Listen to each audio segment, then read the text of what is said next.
Bismillahirrahmanirrahim. Assalamualaikum warahmatullahi wabarakatuh.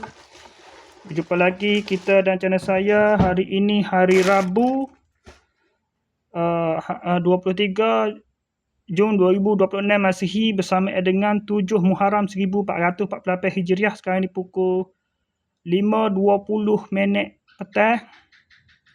Okey, untuk video buat masa ni saya nak review barang-barang Shopee yang baru sampai tadi pada pukul 4.49 petang tadi.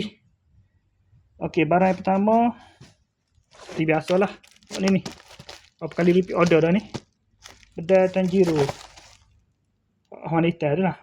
Kampung Kelang Selangor. Bagi dari kelompok Kelang Selangor, Malaysia. Kelang Selangor. Okey, tak payah buka lah. Tunjuk gini lah. Nanti ada masa-masa baru saya buka untuk itulah. Untuk penyampaian nanti.